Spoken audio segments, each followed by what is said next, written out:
अस्सलाम वालेकुम दोस्तों, खैर मकदम है आप सबका आपके अपने YouTube channel career guide point पर। तो दोस्तों, आज आप सबके लिए उर्दू, हिंदी और इंग्लिश अल्फाज का ज़ख़ीरा लेकर आया हूँ, जो कि एग्ज़ाम के पॉइंट ऑफ व्यू से बहुत ही इम्पोर्टेंट है। तो दोस्तों, इंग्लिश और उर्दू और हिंदी का अल्फाज जानना बहुत ही ज़रूरी है और ये एग्ज़ाम में सबसे ज़्यादा इम्पोर्टेंट है। तो दोस्तों, आज हम लोग 50 वर्ड का ज़ख़ीरा पढ़ेंगे। तो सबसे पहला वर्ड है आपका खुद नविश्त। सबसे पहला वर्ड क्या है आपका? खुद नविश्त। तो एक चीज़ समझ लेते हैं कि खुद नविश्त किसे बोलते हैं। तो खुद नविश्त उसे बोलते हैं जो इंसान अपनी कहानी और अपनी जर्नी के बारे में, अपने सफ़र के बारे में जो कुछ लिखता है उसको खुद नविश्त बोलते हैं। यानी खुद से लिखा हुआ, यानी खुद से लिखी हुई चीज़ को क्या बोलते हैं? खुद नविश्त। तो खुद नविश्त का हिंदी क्या होता है? यानी आत्मकथा। यानी इंसान अपने बारे में, अपने जीवन के बारे में जो भी चीज़ लिखता है उसको क्या बोलते हैं? आत्मकथा। इसी को इंग्लिश में बोलते हैं ऑटोबायोग्राफी। क्या बोलते हैं? ऑटोबायोग्राफी। यानी इंसान अपने जीवन भर में जो जो चीज़ करता है और उसको नोट डाउन करता है, उसको लिख लेता है अपनी कॉपी में, पेंसिल में, तो उसी को क्या बोलते हैं? ऑटोबायोग्राफी।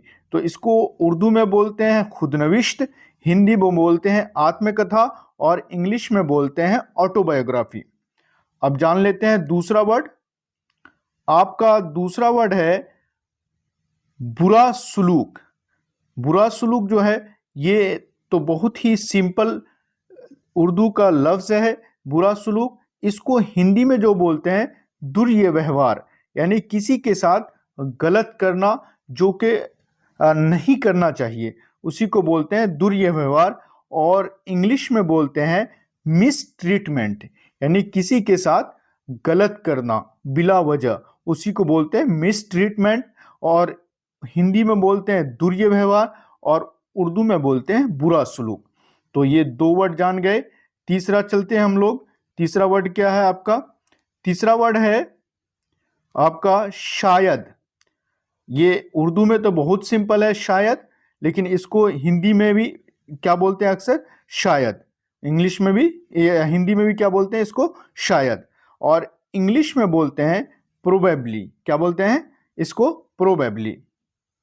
चौथा वर्ड जान लेते हैं हम लोग। चौथा वर्ड क्या है आपका? चौथा वर्ड है आपका किरदार। क्या है? किरदार।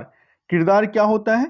यानी एक इंसान का जो वो कैरेक्टर प्ले करता है, जो एक दूसरे के साथ व्यवहार करता है, उसी को बोलते हैं किरदार।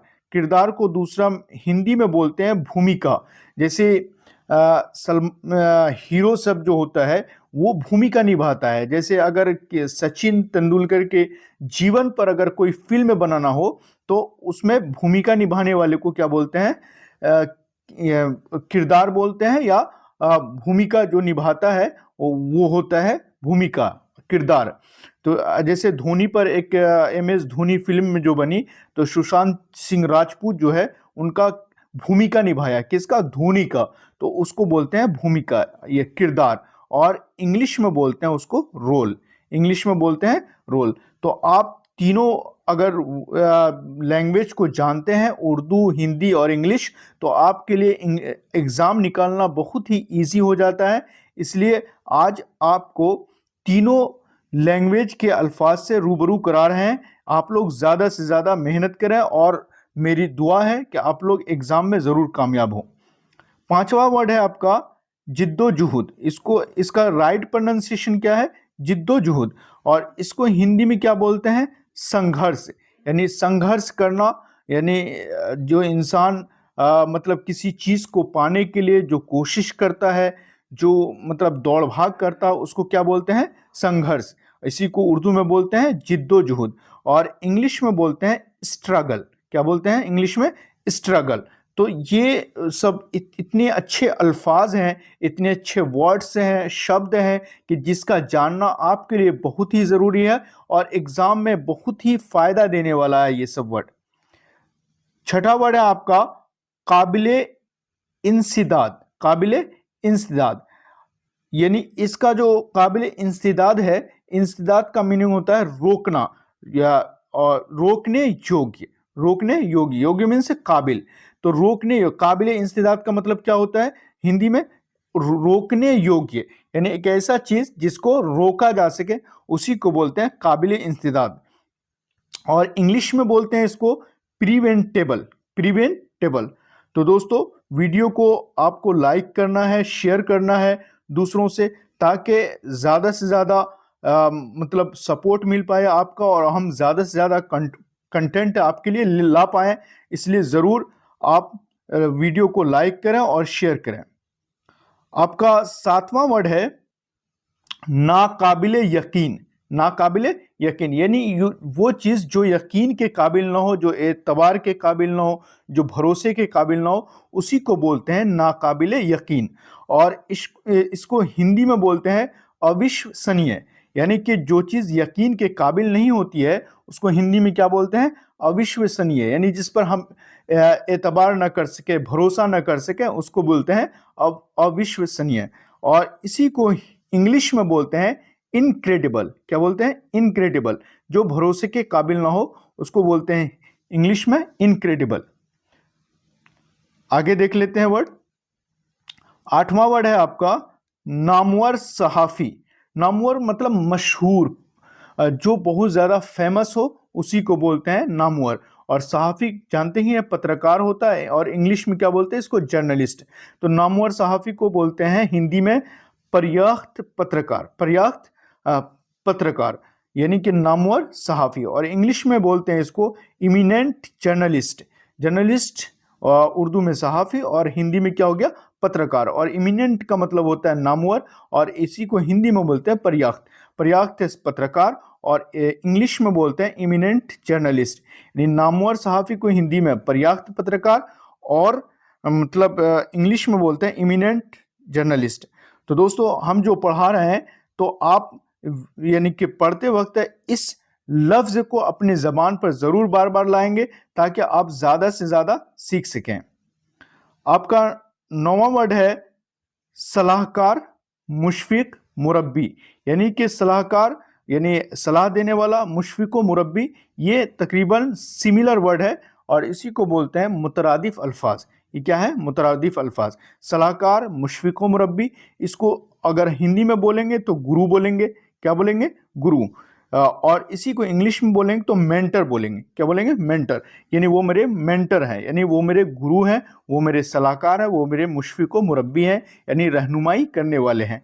तो ये उर्दू में बोलते हैं सलाहकार, मुशफिक व मुरब्बी, हिंदी में बोलते हैं गुरु और इंग्लिश में बोलते हैं इसको मेंटर, यानी रास्ता दिखाने वाला या मतलब किसी चीज में रहनुमाई करने वाला, उसको क्या बोलते हैं? मेंटर। आपका 10वां वर्ड है कलीदी खिताब। कलीदी खिताब और उर्दू में, हिंदी में बोलते हैं इसको मुख्य भाषण और इसको इंग्लिश में बोलते हैं की नोट एड्रेस। की नोट एड्रेस। ये कब होता है? ये जब होता है कि अगर कहीं पे कोई मतलब प्रोग्राम हो रहा है, प्रोग्राम ऑर्गेनाइज हो रहा है और इसमें बहुत सारे पार्टिसिपेंट हैं, बहुत सारे लोग इसमें हिस्सा लेने वाले हैं, शिरकत करने वाले हैं, तो इसमें से कोई एक जो होता है उसका कलीदी खिताब होता है, यानी कि मुख्य भाषण होता है, कीनोट एड्रेस होता है। जैसे अगर प्रधानमंत्री, मुख्यमंत्री और राज्यपाल और राष्ट्रपति का अगर कोई प्रोग्राम होगा तो अक्सर देखे होंगे कि जो राष्ट्रपति होते हैं उसका क्या होता है? कलीदी खिताब होता है। राष्ट्रपति का क्या होता है? कलीदी खिताब होता है, यानी मुख्य भाषण किसका होता है? राष्ट्रपति का होता है। इसीलिए इसको कीनोट एड्रेस बोलते हैं इंग्लिश में, और हिंदी में बोलते हैं मुख्य भाषण, और उर्दू में बोलते हैं कलीदी खिताब। कलीदी मतलब मुख्य और खिताब मतलब भाषण।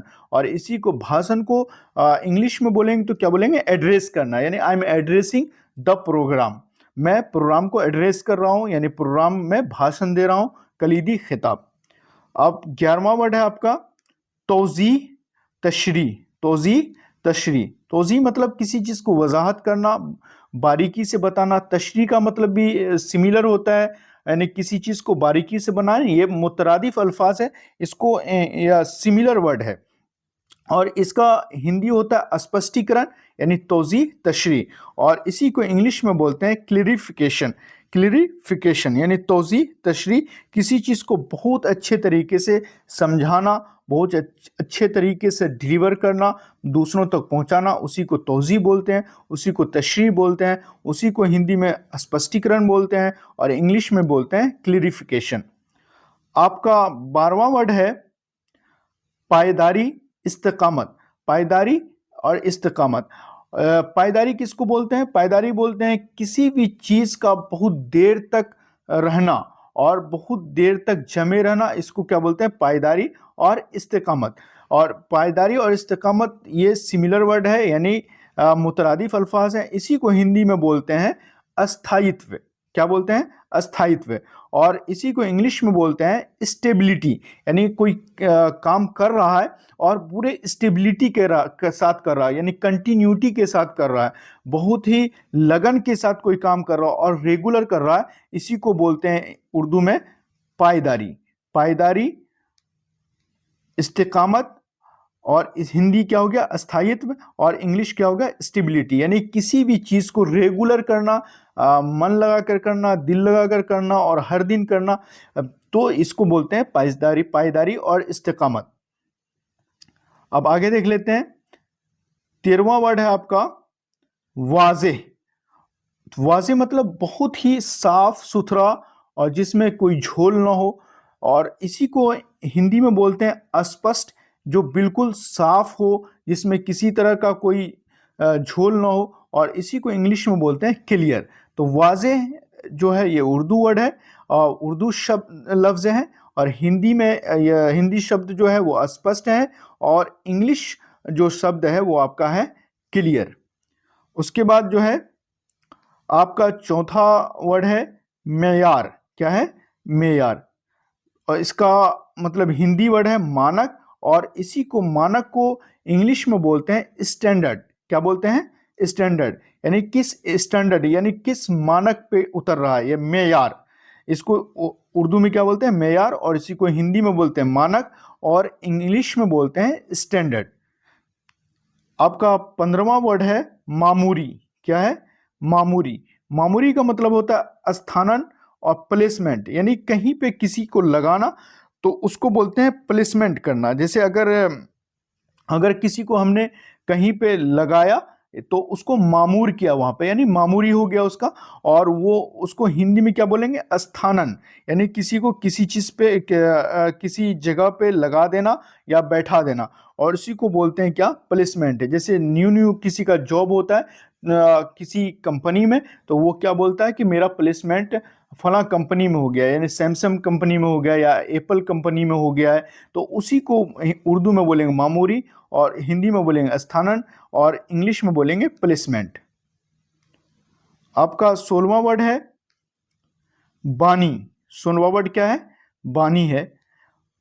और बानी जैसे कोई चीज बुनियाद रखने वाला है। जैसे सर सैयद अहमद खां को बानी बोला जाता है, जो जिसने अलीगढ़ यूनिवर्सिटी बनाया है, तो उसी को बोलते हैं बानी। यानी किसी चीज का फाउंडर, यानी कि किसी चीज का कयाम करने वाला, उसको क्या बोलते हैं? बानी। जैसे सर सैयद अहमद खां क्या बनाया है? अलीगढ़ यूनिवर्सिटी बनाया है, तो अलीगढ़ यूनिवर्सिटी के लिए सर सैयद अहमद खां क्या हुए? बानी हुए। और उसी को हिंदी में बोलेंगे बानी को संस्थापक। जैसे सर सैयद अहमद खां क्या है? वो अलीगढ़ यूनिवर्सिटी के क्या है? संस्थापक हैं। और उसी को इंग्लिश में बोलेंगे फाउंडर। फाउंडर कौन है अलीगढ़ यूनिवर्सिटी के? तो वो है सर सैयद अहमद खां। आपका 17वां वर्ड है इंटरव्यू। इंटरव्यू यानी किसी भी जॉब के लिए या किसी काम के लिए जो इंटरव्यू होता है उसको क्या बोलते हैं? इंटरव्यू। और उसी को हिंदी में बोलते हैं साक्षात्कार। यानी इंटरव्यू को का हिंदी क्या होता है? साक्षात्कार। और इंग्लिश में क्या होता है? इंग्लिश में भी इंटरव्यू बोलते हैं, और उर्दू में भी ज़्यादातर इंटरव्यू बोलते हैं, लेकिन हिंदी में क्या बोलते हैं? साक्षात्कार। यानी किसी का इंटरव्यू लेना हो तो उसको अगर हमको हिंदी में बोलना है तो इसका साक्षात्कार ले लीजिए, यानी इंटरव्यू ले लीजिए। 18वां वर्ड है आपका इलाकाई। इलाकाई जो लफ्ज है वो क्या है? मतलब कि जो जिस इलाके का होता है तो वो उस इलाके से ताल्लुक़ रखता है, तो उसी को क्या बोलते हैं, इलाकाई। उसी को हिंदी में बोलते हैं क्षेत्रीय। यानी कि जैसे क्षेत्रीय भाषा बहुत सारा लोग बोलते हैं, कोई सुरजापुरी बोलता है, कोई भोजपुरी बोलता है, तो जैसे बोले ये इलाकाई भाषा बोल रहा है, यानी इलाकाई ज़बान बोल रहा है या क्षेत्रीय ज़बान बोल रहा है, तो इसी को बोलते हैं क्षेत्रीय। और इसी को इंग्लिश में बोलते हैं रीजनल। जैसे रीजनल लैंग्वेज, यानी वो क्षेत्रीय भाषा बोल रहा है, वो इलाकाई ज़बान बोल रहा है, वो रीजनल लैंग्वेज बोल रहा है। तो ये हो गया रीजनल, और उसी को उर्दू में बोलेंगे इलाकाई, और इसी को हिंदी में बोलेंगे क्या, क्षेत्रीय। आपका 19वां वर्ड है मौजूदा सूरत हाल। इसको हिंदी में बोलते हैं वर्तमान स्थिति, और इसी को इंग्लिश में बोलते हैं करंट सिचुएशन। यानी जो मौजूदा सूरत हाल चल रहा होता है उसी को बोलते हैं मौजूदा सूरत हाल। इसको हिंदी में बोलते हैं वर्तमान स्थिति, और इंग्लिश में क्या, इसको सिचुएशन। तो दोस्तों जब भी इसको पढ़ें तो अपने ज़बान पे उस अल्फाज को दोहराते रहें, ताकि आपको देर तक ये अल्फाज ज़बान दिमाग में रहे और याद रहे, ताकि एग्ज़ाम में आपको ये सब अल्फाज काम आए।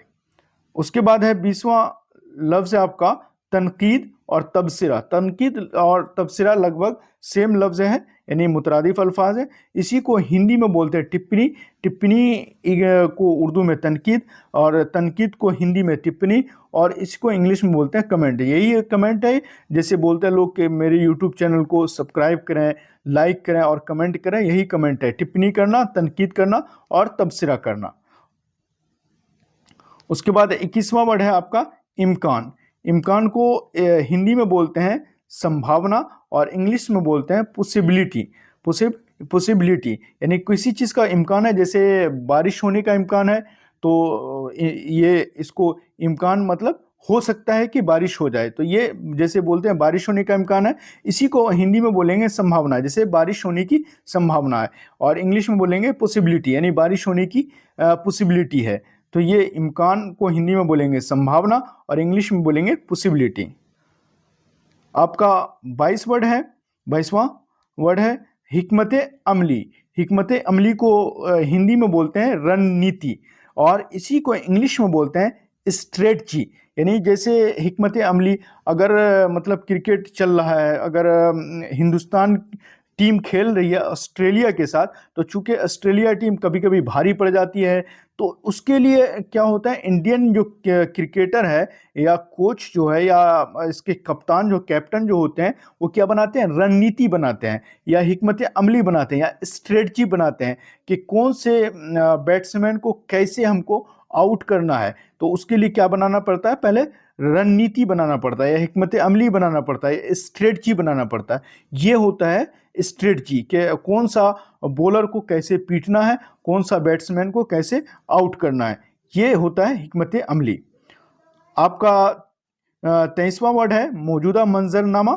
मौजूदा मंजरनामा, मौजूदा मतलब अभी भी जो चल रहा है, मंजरनामा मतलब सूरत हाल। तो मौजूदा मंजरनामा का हिंदी होता है वर्तमान परिदृश्य, और इंग्लिश में बोलते हैं प्रेजेंट सिनेरियो। प्रेजेंट सिनेरियो को हिंदी में बोलते हैं वर्तमान परिदृश्य, और उर्दू में बोलते हैं मौजूदा मंजरनामा। तो ये सब जो लफ्ज़ हैं बहुत ही इंपॉर्टेंट है एग्जाम के पॉइंट ऑफ व्यू से, इसको आपको याद रखना बहुत ही ज़रूरी है। उसके बाद आपका है 24वां लफ्ज़ हिस्सा लेने वाला, शरीक, हिस्सेदार। तो हिस्सा लेने वाला, शरीक और हिस्सेदार ये क्या है, मुतरादिफ अल्फाज है। इसका अगर आपको हिंदी देखना है तो उसको बोलेंगे प्रतिभागी, और इंग्लिश में बोलेंगे पार्टिसिपेंट। यानी किसी भी एग्ज़ाम में पार्टिसिपेट करने के लिए वो कोई जा रहा है तो उसको क्या बोलते हैं, पार्टिसिपेंट। और हिंदी में बोलेंगे प्रतिभागी, और उर्दू में बोलेंगे हिस्सा लेने वाला या शरीक या हिस्सेदार। अगला वर्ड है आपका मुबाहिसा। क्या है, मुबाहिसा। तो मुबाहिसा यानी किसी के साथ बहस करते हैं, बातचीत करते हैं, उसको क्या बोलते हैं, मुबाहिसा। इसको हिंदी में बोलते हैं विचार विमर्श, और इंग्लिश में बोलते हैं क्या, डिस्कशन। यानी बहस जो करते हैं उसको इंग्लिश में क्या बोलते हैं, डिस्कशन, और हिंदी में बोलते हैं विचार विमर्श, और उर्दू में बोलते हैं मुबाहिसा। 26वां आपका लफ्ज़ है मुशीर ख़ास। मुशीर ख़ास या उसको हिंदी में क्या बोलते हैं, विशेष सलाहकार, और उसको इंग्लिश में बोलते हैं स्पेशल एडवाइजर।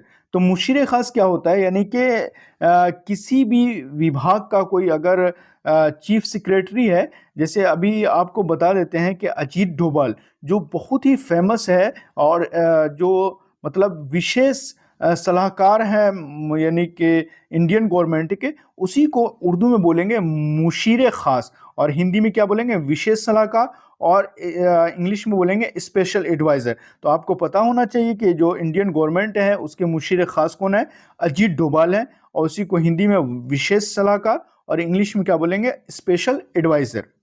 तो दोस्तों, अगर ये वीडियो आपको पसंद आता है, कंटेंट पसंद आता है, तो वीडियो को ज़रूर लाइक करेंगे और हमें ज़रूर हौसला देंगे। 27वां आपका लफ्ज़ है आलमी शोहरत याफ्ता। आलमी शोहरत याफ्ता, उसको अगर हिंदी में बोलेंगे विश्व प्रसिद्ध, और इंग्लिश में बोलेंगे वर्ल्ड रिनोड। क्या बोलेंगे, इंग्लिश में बोलेंगे वर्ल्ड रिनोड, और इसको हिंदी में बोलेंगे विश्व प्रसिद्ध, और उर्दू में क्या बोलेंगे, आलमी शोहरत याफ्ता।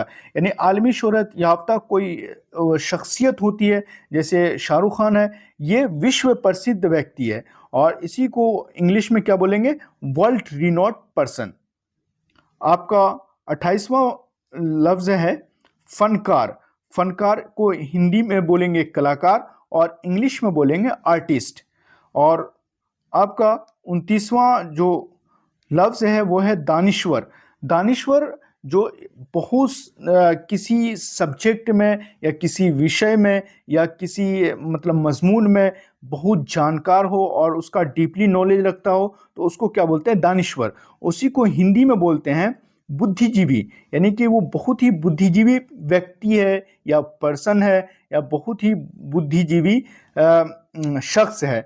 इसी को हिंदी में या इंग्लिश में बोलेंगे इंटेलेक्चुअल।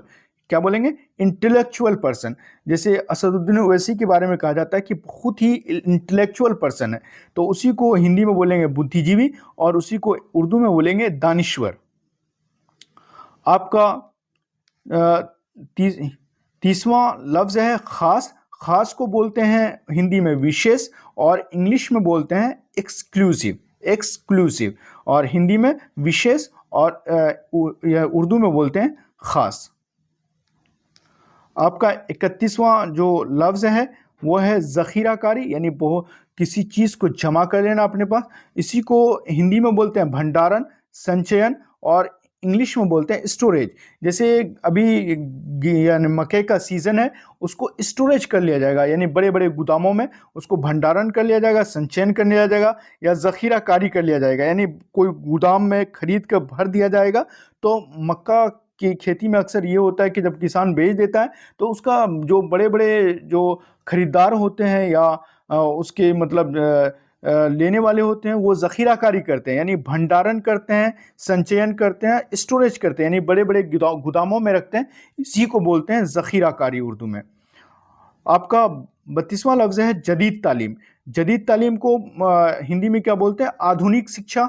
इसी को बोलते हैं मॉडर्न एजुकेशन। तो आजकल जो है मॉडर्न एजुकेशन पे बहुत ज़्यादा ध्यान दिया गया है, आधुनिक शिक्षा पे, जदीद तालीम पे बहुत ज़्यादा। जो घिसी पिटी तालीम थी, पहले की फरसुदा तालीम थी, उसको लोग छोड़ रहे हैं और जदीद तालीम पे ज़्यादा ध्यान दे रहे हैं। जैसे अमेरिका है आज सुपर पावर, इसलिए है कि उसने क्या किया, मॉडर्न एजुकेशन पे ज़्यादा ध्यान दिया, यानी आधुनिक शिक्षा यानी जदीद तालीम पे बहुत ज़्यादा ध्यान दिया है, और तो वो क्या है, सुपर पावर है। आपका 33वां वर्ड है कुर्बानी। 33वां वर्ड क्या है, कुर्बानी। इसी को हिंदी में बोलते हैं बलिदान, और इंग्लिश में बोलते हैं सेक्रीफाइस। अभी कुर्बानी का सीज़न भी आ रहा, आप लोग यानी कुर्बानी के मौके पर, ईद उल अज़हा के मौके पर कुर्बानी भी करेंगे। तो वो कुर्बानी क्या है, कुर्बानी का मतलब ही बलिदान है, यानी किसी चीज़ को कुर्बान करना, और सेक्रीफाइस करना। सेक्रीफाइस क्या होता है, जैसे कि मतलब किसी के लिए कोई चीज़ छोड़ देना, किसी के लिए अपने मतलब को छोड़ देना, उसको भी बोलते हैं सेक्रीफाइस, और उसको बोलते हैं बलिदान, उसी को बोलते हैं कुर्बानी। जैसे माँ बाप अपने बच्चे के लिए क्या कहते हैं, बहुत ज़्यादा कुर्बानी देते हैं। आपका 34वां लफ्ज़ है पुरस्कार। पुरस्कार ऐसा लफ्ज़ है जिसका मीनिंग होता है यानी छुपा हुआ। इसको हिंदी में बोलते हैं रहस्यमय, और इसी को इंग्लिश में बोलते हैं मिस्टीरियस। आपका 35वां लफ्ज़ है अर्जी गुजार। अर्जी गुजार को हिंदी में बोलते हैं याचिकाकर्ता और इंग्लिश में बोलते हैं पिटिशनर।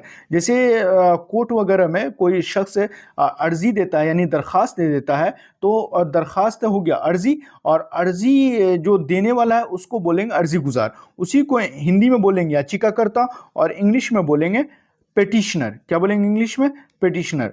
आपका 36वां जो लफ्ज है वो है तबसरा, तनकीद, और इसको हिंदी में बोलते हैं टिप्पणी और इंग्लिश में बोलते हैं रिमार्क।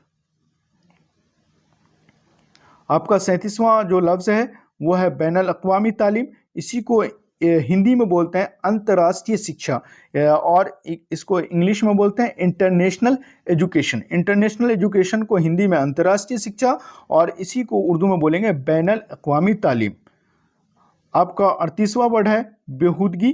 बेहूदगी को इंग्लिश में बोलते हैं मूर्खता, और इसको इंग्लिश में बोलते हैं अब्सर्डिटी। अब्सर्डिटी को मूर्खता और उर्दू में बोलेंगे बेहूदगी। कहना बेहूदगी वाला काम कर रहा है यानी मूर्खतापूर्ण काम कर रहा है, अब्सर्डिटी वाला काम कर रहा। तो इसको बेहूदगी को मूर्खता हिंदी में और इंग्लिश में अब्सर्डिटी। दोस्तों इसको दोहराते भी रहें ताकि आपके जहन में ये लफ्ज़ छप जाए हमेशा के लिए।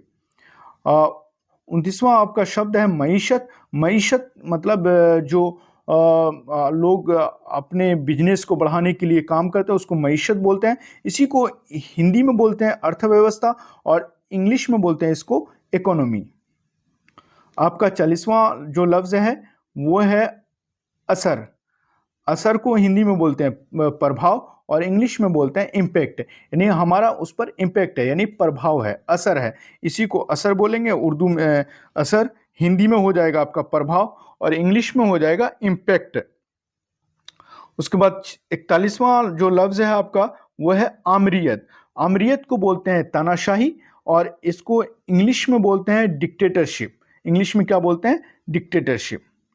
आपका 42वां जो लफ्ज़ है वो है जमहूरियत का कत्ल। जमहूरियत का कत्ल, इसको हिंदी में बोलते हैं लोकतंत्र की हत्या, और इसको इंग्लिश में बोलते हैं murder of democracy. Murder of democracy, जमहूरियत का कत्ल। तो जमहूरियत का जो हिंदी अनुवाद है वो हो गया लोकतंत्र, और इंग्लिश में बोलेंगे डेमोक्रेसी, और कत्ल का जो हिंदी होता है वो होता है हत्या, और इसका इंग्लिश जो होता है वो होता है मर्डर। तो जमहूरियत का कत्ल, लोकतंत्र की हत्या, इंग्लिश में बोलेंगे मर्डर ऑफ डेमोक्रेसी। आपका 43वां जो लफ्ज़ है वो है ताआवुनी वफाकियत। इसको हिंदी में बोलते हैं सहकारी संघवाद, और इंग्लिश में बोलते हैं कोऑपरेटिव फेडरलिज्म। कोऑपरेटिव फेडरलिज्म को हिंदी में बोलेंगे सहकारी संघवाद, और उर्दू में बोलेंगे ताआवुनी वफाकियत। आपका 44वां वर्ड है इस्लाह करना। इस्लाह करना का हिंदी है सुधारना। इस्लाह करना उर्दू में बोलेंगे, और हिंदी में बोलेंगे सुधारना, और इसको इंग्लिश में बोलेंगे रेक्टिफाई। रेक्टिफाई मतलब क्या हो जाएगा? सुधारना। आपका 45वां जो लफ्ज़ है वो है तारीख़ी हैसियत। तारीख़ी हैसियत, इसको हिंदी में बोलेंगे ऐतिहासिक महत्व, और इंग्लिश में बोलेंगे हिस्टोरिकल इम्पोर्टेंस। हिस्टोरिकल इम्पोर्टेंस को हिंदी में ऐतिहासिक महत्व, और उर्दू में बोलेंगे तारीख़ी हैसियत। आपका 46वां जो लफ्ज़ है वो है ला कानूनियत, यानी कोई कानून न हो। उसी को हिंदी में बोलते हैं अराजकता, और उसी को इंग्लिश में बोलते हैं एनर्की। एनर्की का जो हिंदी होता है वो क्या होता है? अराजकता, और उर्दू जो होता है वो क्या होता है? ला कानूनियत। यानी अराजकता तब फैल जाता है जब कोई पुलिस कोई कुछ काम न करता हो, उसी को बोलते हैं ला कानूनियत, यानी कोई कानून न बचा हो, उसी को अराजकता बोलते हैं, उसी को इंग्लिश में बोलते हैं एनर्की। आपका 47वां जो लफ्ज़ है वो है तबाहकुन। तबाहकुन को इंग्लिश में या हिंदी में बोलते हैं विनाश या प्रलय, और इंग्लिश में बोलते हैं डिवेस्टेशन। इंग्लिश में क्या बोलते हैं इसको? डिवेस्टेशन। और 48वां जो लफ्ज़ है आपका वो है आफत, मुसीबत। इसी को हिंदी में बोलते हैं आपदा, इसी को इंग्लिश में बोलते हैं डिज़ास्टर। जैसे आपदा आता है, जैसे बाढ़ का पानी आया, सबका यानी कि घर बह गया, जमी और खेत खलियान सब बह गया, उसी को बोलते हैं आपदा, उसी को हिंदी में बोलते हैं डिज़ास्टर। आपका 39वां वर्ड है 49वां वर्ड है हिमायत, मंजूरी। हिमायत मंजूरी को हिंदी में बोलते हैं सहमति, और इसी को इंग्लिश में बोलते हैं एग्रीमेंट। यानी उसका एग्रीमेंट हमें हासिल है, यानी उसकी हिमायत हासिल है, उसकी मंजूरी हासिल है, इसी को हिंदी में बोलेंगे सहमति। और आपका 50वां जो लफ्ज़ है वो है हवाला सियाक, इसी को हिंदी में बोलेंगे संदर्भ। यानी कि जब किसी से बात करते हैं तो किसी का हवाला देना होता है, यानी संदर्भ देना होता है, इसी को बोलते हैं इंग्लिश में रेफरेंस।